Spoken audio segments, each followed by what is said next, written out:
Olha só, nós vamos então comemorar o Dia Mundial, né? O Brasil todo está comemorando o Dia Mundial do Coração. Organizações de saúde chamam a atenção sobre os cuidados com a prevenção das doenças cardiovasculares. Para você ter uma ideia, só esse ano já foram quase 300 mil mortes relacionadas a doenças cardíacas no Brasil. Para nos falar mais como prevenir as doenças cardíacas, vamos então entrevistar o cardiologista Elisiário Cardoso Júnior. Olá, quase primo! Tudo bem? Bom dia! Grande abraço! É o Fabinho? Tô vendo aqui, parece o Fábio Cardoso, teu primo, que é o primo irmão. Grande abraço, tá bom, Elisiário? É um prazer muito grande você estar comigo aqui no Cidade Viva, um prazer enorme mesmo, de verdade. Elisiário, mais uma vez falando aí do coração, a gente sabe muito, já somos muito bem informados, né, por conta que a minha família é quase toda bichada do coração, então eu já sei como se prevenir, só não faz fazer, né? Mas enfim, como é que pode se prevenir aí para doenças cardiovasculares? É aquela velha história, alimentação, atividade física, deixar de fumar, coisa complicada, hein, doutor? Vamos lá. Em primeiro lugar, Laércio, bom dia telespectadores da TV Cidade Verde, parabenizar pelo teu programa que é líder de audiência no horário, e dizendo a minha satisfação em cuidar de toda a tua família em Campo Maior, que acabamos que somos praticamente a mesma família. E você falou uma estatística super correta, Laércio. O Brasil atualmente é o campeão mundial de morte por doença cardiovascular. A cada 2 minutos morre um brasileiro vítima de doença cardiovascular, que dá um total de 34 por hora, 820 por dia, 34 mil por mês, e a cada ano morrem praticamente 300 a 350 mil brasileiros vitimados por essa verdadeira pandemia, que não é uma pandemia transitória como o coronavírus. As doenças cardiovasculares, elas há muitas décadas, elas são responsáveis pela morte da grande maioria dos brasileiros. E 80% dessas mortes, Laércio, telespectadores, poderiam ser evitadas se a população ela tivesse alguns cuidados que são necessários e essenciais. Mas problema do coração que já veio nas pessoas, a pessoa já nasce, já tem um percentual de pessoas que já nascem predestinadas a esse tipo de doença, ou é ao longo da vida, os hábitos alimentares que vai levar aí a esse tipo de comorbidade? As duas coisas, Laércio. Primeiro, o histórico familiar é muito importante.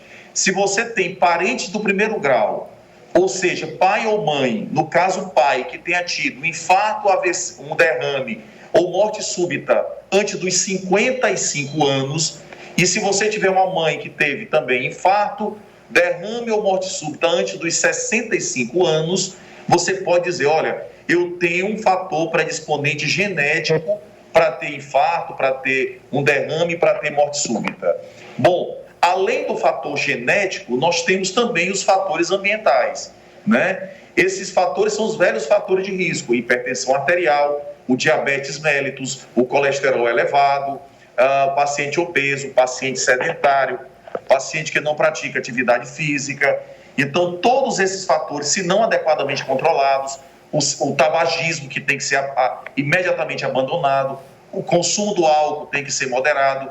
Então, telespectadores, se esses fatores de risco fossem adequadamente controlados, 80% dessas mortes elas seriam evitadas. Infelizmente, a grande maioria da população brasileira está acima do peso. Nós temos uma estatística, Laércio, telespectadores, que 52% da população brasileira está acima do peso ideal, ou está com sobrepeso ou com obesidade. E cerca de 30% da população brasileira está sedentária, ou seja, não pratica atividade física. Então isso vira um círculo vicioso, não controle dos fatores de risco, sedentarismo e obesidade vira um círculo perfeito para o desencadeamento das doenças cardiovasculares. E ela se constitui, eu vou mostrar aqui para os telespectadores, aqui você tem uma artéria completamente livre, um fluxo sanguíneo livre. À medida que os fatores de risco eles não vão sendo adequadamente controlados, olha o que é que vai acontecendo. Olha, você vai obstruindo a luz do vaso e olha só, isso aqui, se isto acontecer, ou seja, dentro uma artéria do coração com placas de gordura e é completamente obstruída por um trombo, se isso acontecer, pode levar ao infarto agudo do miocárdio. É isso que mata os brasileiros. Nós atualmente temos um triste recorde. O Brasil é campeão mundial de morte por doença cardiovascular. infelizmente, por falta de políticas públicas e por o não engajamento da população na prevenção desses fatores de risco. Doutor, sabe o que eu percebi lá em casa, no dia a dia? Que algum tempo atrás, a comida lá em casa, todo dia era uma mão de vaca, era uma rabada, era um carneiro bem gordo. E quando lavava os pratos, não é isso? De vez em quando, tinha que chamar uma pessoa para desentupir o esgoto. Quando eu ia ver lá o esgoto, era uma coisa mais ou menos como a veia aí. Mostra essa veia do senhor, a última veia que o senhor mostrou, a artéria, a última. Ela fica desse jeito, um cano só por conta da limpeza dos pratos. E é porque vai detergente, vai sabão e tudo mais, né? Mas o cano da pia fica desse modelo. A partir de quando meu pai teve problema cardíaco, que não podia mais comer esse tipo de comida, que lá em casa teve que mudar, entre aspas, né? Assim, o hábito alimentar, pelo menos em relação de carne, não tem mais esse problema de entupir o cano da cozinha por questão da gordura. É impressionante. É uma coisa assim visível, né? É uma questão bem matemática, né? Se você consome mais gordura, com certeza suas veias vão entupir, né? E comida boa é aquele carneiro que ceba a boca, aquela panelada, aquela Marisabel bem gorda e tudo mais. Mas aí, em tempos, as pessoas vão indicando algum tipo de regime. Gordura, corta esse tipo de comida. Corta o ovo, aí depois volta que o ovo é bom. Aí depois volta até a zero carbo, né? Que é essa nova dieta que tira todo o carboidrato. E a pessoa pode comer a própria gordura do toicinho do porco. O torresmo do porco está liberado. Até que ponto essa dieta, por mais que tenha uma eficiência para emagrecer e perder peso, vai prejudicar aí as nossas veias coronárias? Vamos lá. O que está comprovado, que a ciência comprovou, que o único método eficaz para a perda de peso, telespectadores, é restrição calórica. A cada ano você vê a dieta cetogênica, tira o carboidrato, gordura está liberada. Na verdade, são modismos. O que faz efetivamente, Laércio, o indivíduo perder peso chama-se restringir calorias. Você tem que restringir a quantidade de alimentos que você ingere. Isso está comprovado cientificamente. A indústria farmacêutica já gastou bilhões em busca de um medicamento que seja eficaz em redução. E vocês percebem que praticamente não existe. Por quê? Porque a grande maioria, além de não ser eficaz, promove efeitos colaterais graves. Então, o que nós preconizamos para o indivíduo que perca peso? Ele tem que restringir calorias, ele tem que comer pouco, fracionado, em curtos intervalos de tempo e praticar atividade física regularmente. A gente pode, então, comer um doce, comer um cozido, só que seja uma quantidade pequena e esporadicamente? Exatamente, Laércio.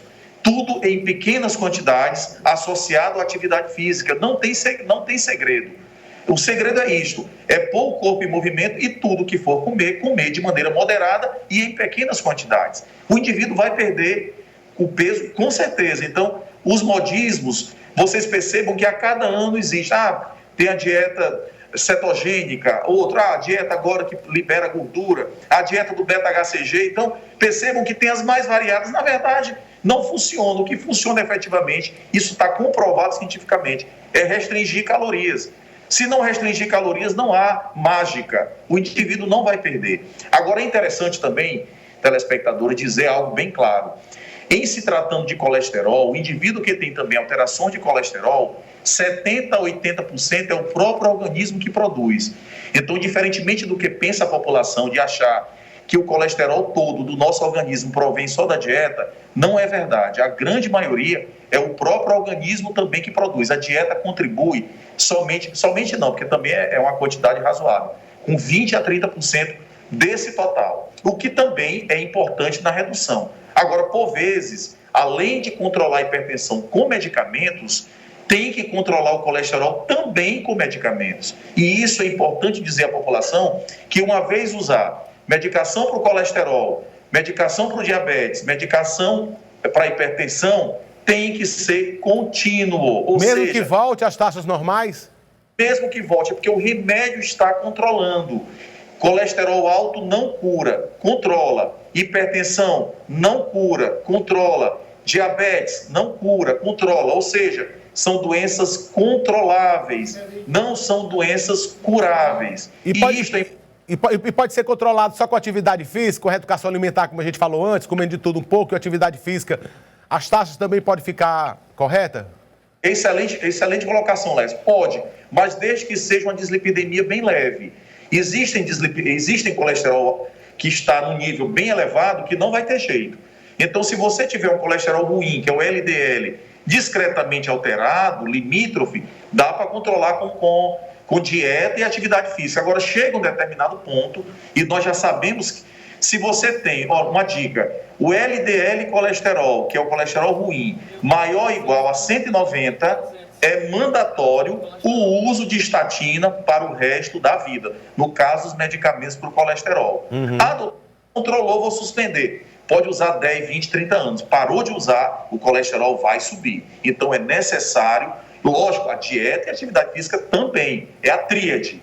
Medicação, dieta e atividade física. Isso é fundamental para o bom controle dessas alterações que eu mencionei para vocês. Doutor Elisiário, o triglicerídeos, onde é que ele entra aí nessa história aí? Qual o tipo de controle que tem para também controlar esse nome esquisito, triglicerídeos? Isso também afeta o coração? O triglicérides é uma gordura assim como o colesterol, são lipídios, né? Só que a fonte de produção é diferente. Como eu mencionei para vocês, o colesterol, a grande maioria é o organismo que produz. Já os triglicerídeos, que também são lipídios, ele tem muito a ver, Laércio, telespectadores, com a ingesta de carboidratos. O indivíduo que ingere muitos carboidratos e tem essa predisposição de acumular, ele vai ter triglicerídeos elevados. E os triglicérides, eles fazem isso aqui, tanto quanto o colesterol. Então é necessário baixar também triglicerídeos, principalmente quando eles ficam acima de 500. Aí você está indicado também o uso contínuo da medicação. Então, triglicerídeo tem muito a ver, diferente do colesterol, com ingesta, com principalmente carboidratos. O grande segredo para uma dieta adequada, pessoal, é restringir carboidratos. Tudo que for derivado de farinha, de arroz, de milho, de mandioca, de trigo, tudo isso tem que restringir de maneira significativa. Açúcares, porque isto é caloria. Se o organismo ele não é burro, ele consome um pouco e o excesso ele tem medo de faltar lá na frente. E ele acumula essas calorias na forma de gordura, que é a obesidade visceral, para que em algum momento possa precisar, além de ser um isolante térmico. Então, na verdade, o indivíduo que é obeso, ele tem calorias acumuladas, ele tem gorduras acumuladas. Daí a necessidade de comer pouco, numa quantidade pequena, e a atividade física tem que ser, dica, telespectadores, 150 minutos, no mínimo, de atividade física aeróbica por semana. Ou 5 vezes de 30 minutos, ou 3 vezes 50 minutos no mínimo. Atividade aeróbica. Pode mesclar com musculação? Pode. Mas, de preferência, atividade que tenha consumo de oxigênio. Ciclismo, nadar, caminhar, triatleta, o que for. Todas são benéficas. Tem alguma mais benéfica do que a outra? Não. Todas são benéficas. Todas são superponíveis. Outra dica, intensidade da atividade física. Também não tem nenhum estudo que comprove que quanto mais intensa a atividade, maior o benefício. Não. O que dá o benefício é a regularidade dele. Quanto mais regular você fizer, maior o benefício e melhor o benefício cardiovascular. Eu sei que para não frigir dos ovos, como a gente se diz assim no popular, acho que todos nós temos que se readaptar a um novo estilo de vida, né? Acompanhar o médico esporadicamente, né? Por conta, para ver, porque sempre muda, pode um tá alto, outro tá baixo, e ver o que se come dentro de casa, né? O café da manhã você tem que ver, tem que eleger o que é que eu vou comer e a quantidade. Colocou, dali você não passa. O almoço da mesma forma. Não precisa mais fazer tanta variedade, né? O que é que eu vou comer, coloca quantidade regrada e pronto. Levanta da mesa com fome. Isso é uma tristeza, doutor. Isso me desespera bastante. Eu adoro comer, eu só gosto de dormir com a barriga assim espantufada. E tudo isso faz mal. Isso já tem que passar por um trabalho psicológico. Sem dúvida, Laia, sem dúvida nenhuma. E nós temos comprovações científicas que determinadas dietas fazem o indivíduo ser longevo. A dieta do Mediterrâneo, que os gregos utilizam até hoje. A Grécia é um país de centenários e foram estudar qual é a dieta deles. A base de amêndoas, a base de verduras, frutas, peixe, frango sem pele. Então, essa dieta, bastante azeite de oliva, consumo muito, uma taça de vinho a cada dia, também o consumo pequeno e moderado de vinho, por exemplo, os indivíduos é rico em flavonoide, o indivíduo tende a viver mais. Então, são pequenas dicas que fazem o indivíduo ser longevo. Comer 1 a 3 porções de frutas a cada dia, de preferência verdura, frutas, legumes. Então, tudo isso faz uma diferença muito grande.